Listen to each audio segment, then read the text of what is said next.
कद ख़ाब मन दस्साहा। सूरह शम्स में अल्लाह तबारक व तआला ने 7 कस्में उठा के यही कहा था, कद अफ़लह मन ज़क्काहा, कि अल्लाह ताला 7 कस्में उठा के फरमा रहे हैं कर अल्लाह से सच्चा कौन है, वमन अस्दक़ु मिनल्लाहि हदीसा, अल्लाह से ज़्यादा सच्चा कौन है। आज कायनात में लोग झूठ इसलिए बोलते हैं कि मुझे किसी का खौफ होता है कि वह मुझे मारेगा, पीटेगा, या मुझे कोई सजा देगा, या मुझे कोई नुकसान देगा, उस नुकसान से बचने के लिए मैं झूठ बोल देता हूँ। लेकिन ज़ात-ए-ज़िक्र अल्लाह को पूछने वाला कौन है?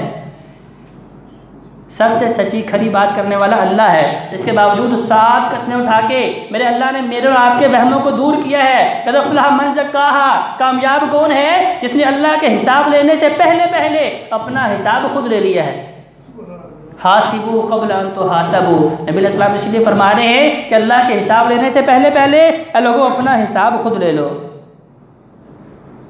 सही बुखारी की हदीस, हज़रत उक़बा बिन आमिर रज़ियल्लाहु तआला अन्हु बयान करते हैं, अन्न नबिय खरज यौमन फसल्ला अला अहल उहदिन सलातहु अलल मय्यित। नबी अलैहि सलाम ने उहद के शहीदों का ग़ैबाना नमाज जनाजा पढ़ाया, उनके लिए बख्शिश की दुआ की। सुम्मन सरफ़ा इलल मिंबर, फिर नबी अलैहि सलाम अपने मिंबर पे खड़े हुए। फ़क़ाल इन्नी फ़रतुल लकुम व अना शहीदुन अलैकुम, फरमाया कि मैं तुमसे पहले तुम्हारे इस्तक़बाल के लिए मैदान माशर में खड़ा हूँगा। क्योंकि ज़ात-ए-ज़िक्र उस दिन की सख्ती भी बड़ी अजीब व गरीब है कि जिस दिन की सख्ती में अम्बिया किराम भी काँप रहे हैं, रब्बे नफ्सी, अल्लाह हमें बचा ले। अम्बिया भी अल्लाह के सामने सिर्फ यही इल्तिजा कर रहे हैं कि अल्लाह आज हमें महफूज कर ले, अल्लाह हमें अपने गाज़ो गज़ब से बचा ले। तो नबी साहब फरमाते हैं कि मैं तुम्हारा इस्तक़बाल करूँगा। और फरमाया इन्नी वल्लाही ला अंज़ुरु इला हौज़िल आन, मैं हौज़ के ऊपर तुम्हारा मुंतज़िर होऊंगा। वइन्नी ऊतीतु मफ़ातिह ख़ज़ाइनल अर्ज़ि व मफ़ातिहल अर्ज़, अल्लाह तबारक व तआला ने उस दिन मुझे जो है तुम्हारी शफ़ाअत और सिफारिश करने का हक़ दिया है। और फरमाया इन्नी वल्लाही मा ख़ाफ़ु अलैकुम अन तुशरिकू, ऐ लोगों मुझे इस बात का ज़्यादा अंदेशा नहीं, मुझे इस बात का ज़्यादा खौफ नहीं कि तुम शिर्क के अंदर मुब्तला हो जाओगे, बल्कि इससे कहीं ज़्यादा मुझे इस बात का खौफ है वलाकिन अख़ाफ़ु अलैकुम अन तनाफ़सू फ़ीहा, कि तुम्हारे अंदर सबसे ख़तरनाक बीमारी पैदा हो जाएगी। वो बीमारी कौन सी? जिसे नबी अलैहि सलाम ने दूसरे मुकाम पे वहन की बीमारी कहा है। वहन किसे कहते हैं? ज़ात-ए-ज़िक्र ज़िंदगी से मोहब्बत, ज़िंदगी से मोहब्बत और मौत का खौफ, दुनिया से मोहब्बत, आखिरत का खौफ। फरमाया ये बीमारी शिर्क से भी कहीं ज़्यादा मुझे तुम्हारे अंदर दिखाई दे रही है। ज़ात-ए-ज़िक्र आज देख लीजिए, हम में से किसी बंदे को ज़ुबानी कलामी तो हर बंदा कहेगा जी मुझे मरना याद है, लेकिन अगर आप उसका करैक्टर देखें, उसकी ज़िंदगी देखें, अगर उसे मरना याद था उसने अपनी बहनों का हक़ क्यों मारा? अगर उसे मरना याद था अपने हिंसाओं के हक़ उसने क्यों मारे? अगर उसे मरना याद था वो बड़ों के सामने अपनी ज़ुबान दराजी क्यों करता है? माँ बाप की नाफरमानी क्यों करता है? छोटों के ऊपर जुल्म और सितम क्यों करता है? गरीब का खून पीना जो है सवाब का काम क्यों समझता है? अगर उसे मरना याद है तो ज़ात-ए-ज़िक्र फिर उसे ये कहने की ज़रूरत क्यों है और भाई अपनी इस्लाह कर लो। ज़ात-ए-ज़िक्र सिर्फ ज़ुबानी दावे। अगर आप किसी बंदे को भी खड़ा कर दे चौक के अंदर कि भाई बताओ जुल्म क्या है, 1 घंटा 2 घंटे 3 घंटे तकरीर कर देगा, लेकिन उसे ये नहीं पता कि अमली एतबार से मुझसे बड़ा जालिम कोई नहीं। जालिम क्या है कि मुझे माँ बाप की ताबेदारी करनी थी, मैं नहीं कर रहा, मुझसे बड़ा जालिम कोई नहीं। मुझे ये हुक्म था अपनी बहनों के लिए मैंने अपनी निगाहों को बिछाना है, अपने भाइयों के लिए अपनी ज़ुबानों को नरम रखना है, अपने रिश्तेदारों के साथ ताल्लुकात को उस्तवार करना है, खुज़िल अफ़्व माफ़ करने को मैंने अपना शेवा बनाना है, अपने अखलाक़ो किरदार को नबी करीम सल्लल्लाहु अलैहि वसल्लम के अखलाक़ो किरदार के साथ मुमासलत इख्तियार करनी है। अगर ये सारी चीज़ें कर रहा हूँ ज़ात-ए-ज़िक्र इसका मतलब ये है कि अमली एतबार से मुझे पता है मैंने मरना है, मैं अपनी कब्र की तैयारी कर रहा हूँ। नबी करीम सल्लल्लाहु अलैहि वसल्लम इरशाद फरमाते हैं इस सूरह मुबारक की जो आखिरी आयत करीम है, सुम्मा लतुसअलुन्ना यौमइज़िन अनिन नईम, क्या लोगों मैदान माशर में तुमसे सवाल होंगे किस चीज़ के बारे में? अल्लाह की नेमतों के बारे में। सबसे बड़ी नेमत अल्लाह की क्या है? अल्लाह ने हमें इंसान बनाया है। हमारा कोई कमाल नहीं है। अगर अल्लाह ताला हमें जानवर बना देता, परिंदा दरिंदा बना देता, शजरात बना देता, अल्लाह ताला कुछ कीड़े मकोड़े बना देता, तो हम अल्लाह से पूछ तो नहीं सकते थे। अगर अल्लाह ने हमें इंसान बनाया है, ये अल्लाह का सबसे बड़ा एहसान है। उससे भी बड़ा एहसान कि अल्लाह ने हमें उम्मत मुहम्मदिया सल्लल्लाहु अलैहि वसल्लम का फ़र्द बशर बनाया है। अल्लाह ने हमें तंदुरुस्ती दी है, अल्लाह ने हमें जवानी दी है, अल्लाह ने हमारे जिस्म के अंदर लाखों किस्मों की अनमोल नेमतें रख दी हैं जिन्हें हम पैसों से ख़रीद नहीं सकते। एक दुनिया के बड़े नामी ग्रामी अमीर कबीर आदमी का वाक़या तारीख़ के अंदर मौजूद है कि अगर आप दुनिया के अमीर तरीन 10 लोगों का शुमार करें उनमें उसका भी नाम आता है। इतना मालोजर होने के बावजूद अब अल्लाह ने छोटी सी बीमारी लगा दी। क्या बीमारी? कि जो हम अपनी आँखों को झपक रहे हैं, तो ये आँखों की जो पुतलियाँ हैं इनके अंदर अपनी मर्ज़ी से उठाने की सकत अल्लाह ने ख़त्म कर दी। अब बज़ाहिर ये छोटी सी नेमत है जिसके ऊपर कभी हमने गौर व फिक्र भी नहीं किया। अब उसकी आंखें बंद हैं, मर्ज़ी से आंखें खोल नहीं सकता।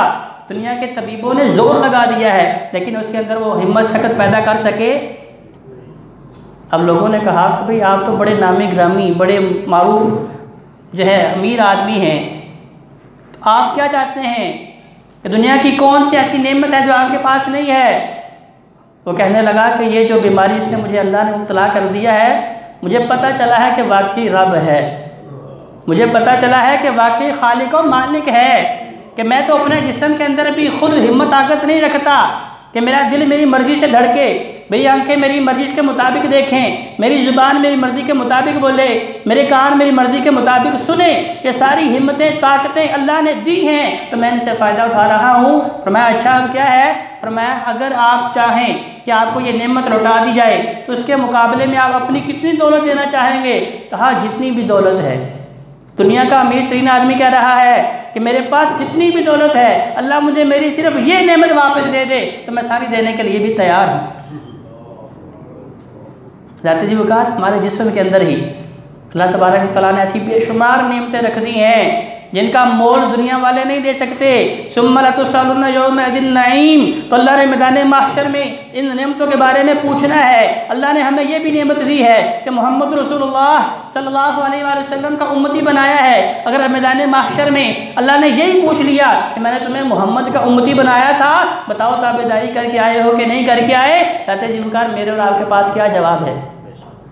आज हमारा लिबास यहूद व नसारा जैसा, हमारे बाल हमारे चेहरे यहूद व नसारा जैसे, हमारे रस्म व रिवाज यहूद व नसारा जैसे, हमारे घर का सारा सिस्टम यहूद व नसारा जैसा, हम कैसे कह सकते हैं कि हम उस नबी करीम सल्लल्लाहु अलैहि वसल्लम के उम्मती हैं जिनके उम्मती होने के लिए पैगम्बरों ने भी दुआएं की थी। कुरान अल्लाह की नेमत है, अल्लाह ने कुरान के बारे में पूछना है। इस कुरान को हमने क्या जिंदों के लिए नाज़िल फरमाया था या सिर्फ मुर्दे बख्शवाने के लिए? कब्र के सराहने खड़े होकर पढ़ दो, मुर्दे को माफ़ कर देंगे। जिसकी रूह ना निकल रही हो उसके सराहने बैठ के पढ़ लें, उसकी रूह निकाल देंगे। भाइयों ये कुरान जिंदों के लिए था। मुर्दों को भी फुज़ूल बरक़ात मिलती हैं, मुर्दों को भी फ़वाइद मिलते हैं, लेकिन दरअसल ये किताब हयात थी, दस्तूर हयात था। इसी कुरान ने अल्लाह की बारगाह में शिकवा करना है। अगर कुरान पढ़ते हैं, कुरान के ऊपर अमल करते हैं, इसे समझते हैं, इसे ओढ़ना बिछोना बनाते हैं, तो अल्लाह तबारक व तआला फरमाते हैं कि कुरान मैदान महशर में ऐसे बंदे के बारे में सिफारिश करेगा और जब तक वो आदमी जन्नत में दाखिल ना कर दिया जाए अल्लाह ताला जो है उस आदमी उस कुरान की सिफारिश जो है वो मुसलसल होती रहेगी हत्ता कि अल्लाह की बारगाह में वो झगड़ता रहेगा। लेकिन अगर हमने कुरान को नहीं पढ़ा, समझा नहीं, अमल नहीं किया, इसे अपने झगड़ों के फैसले हासिल नहीं किए, तो मैं यही कुरान बारगाह इलाही में शिकवा करेगा। अल्लाह इस कुरान को लोगों ने दुनिया में फरामोश कर दिया था, आज अल्लाह तू भी इनको फरामोश कर दे। कुरान अल्लाह की बारगाह में शिकवा कर रहा है। इसी तरह अल्लाह तबारक व तआला क्या फरमाता है? फ़ी अनफुसिकुम अफ़ला तुबसिरून, मरने से पहले पहले ज़िंदगी को गनीमत जानो, बीमारी से पहले पहले तंदुरुस्ती को गनीमत जानो, बुढ़ापे से पहले पहले जवानी को गनीमत जानो। क्योंकि अल्लाह तबारक व तआला ने मैदान महशर में सवाल क्या करने हैं? फरमाया उस वक़्त तक इंसान अल्लाह की बारगाह में कदम नहीं उठा सकेगा जब तक अल्लाह के सवालों का जवाब ना दे दे। पहला सवाल अन उमरिही फ़ीमा अफ़नाह, बंदे हमने तुम्हें उम्र दी थी, बताओ कहाँ गुजार के आए। आज सारी सारी रात मोबाइलों पे सर्फ करने वाले नौजवान, सारी सारी रात चौराहों में खड़े होकर दोस्तों से गप्पे लगाने वाले, अपने दोस्तों के साथ फ़ोन पे सारी सारी रात लंबी बातें करने वाले, अल्लाह तबारक व तआला सवाल कर रहे हैं फ़ीमा अफना, बताओ ज़िंदगियाँ कैसे खपा के आए हो। वन शबाबी ही फ़ीमा अबलाहू, और ख़ास तौर पे जवानी का अलग से सवाल कि क्योंकि ये जवानी ऐसी है कि अगर आप इस जवानी में शैतान के अल्लाहकार बन जाते हैं तो जहन्नम आपका ठिकाना है, और अगर आप इसी जवानी में अपना दिल मस्जिदों से लगा लेते हैं तो फिर अल्लाह तबारक व तआला फरमाते हैं मैं उस दिन अपने अर्श का साया ऐसे नौजवान को दूंगा जिसका दिल जो है मस्जिद में धड़कता था, जिसका दिल मस्जिद के साथ चिमटा हुआ था, जिसने अल्लाह के अर्श के साए के अलावा कोई साया नहीं होगा, तो अल्लाह तआला ऐसे नौजवान को अपने अर्श का साया अता फरमाएंगे। वमालिही मिन ऐन इक्तसबहू, माल के बारे में सवाल कि भाई बताओ ये माल कमाया कहाँ से था, लोगों का हक मार के, सौदी कारोबार के ज़रिए, जुआ खेल के, कत्ल गारत करके इस तरह कमाया था या हलाल ज़रिए से हासिल फरमाया था। वफ़ीमा अनफ़क़हू, और दूसरा सवाल कि बताओ माल खर्च कहाँ किया है। और आखिरी सवाल माज़ा आमिला फ़ीमा अलिमा, कि जिन्हें जितना तुम्हें अल्लाह तबारक व तआला ने इल्म दिया था उसके मुताबिक अमल कितना किया है। और हम ये समझ रहे हैं कि सिर्फ मिंबरों मेहराब पे खड़ा होने वाला शख्स, सिर्फ मुसल्ले पे खड़ा होने वाला शख्स जो है वही नबी का उम्मती है, वही नबी का वारिस है, वही फरिश्ता सिर्फ इंसान होना चाहिए, सिर्फ उसकी ज़ुबान पर सदाकत होनी चाहिए, मैं तो आज़ाद हूँ। और भाइयों हर बंदे ने अपना अपना हिसाब देना है। अगर मैंने इन 500 सवालों की तैयारी की है तो फिर कामयाबी और कामरानी मेरा मुकद्दर है। तो अगर मुझे इन 500 सवालों का पता भी नहीं है और मैंने इनके बारे में फ़िक्र भी नहीं की है तो फिर खुदारा मरने से पहले पहले अल्लाह के सामने तौबा तायब हो जाए और इन सवालों की फ़िक्र करे और अल्लाह से तौफीक मांगे कि अल्लाह हमें इन सवालों की तैयारी करने की तौफीक अता फरमा दे। अक़ूलु क़ौली हाज़ा अस्तग़फ़िरुल्लाह ली व लकुम व लिसाइरिल मुस्लिमीन वल मुस्लिमात।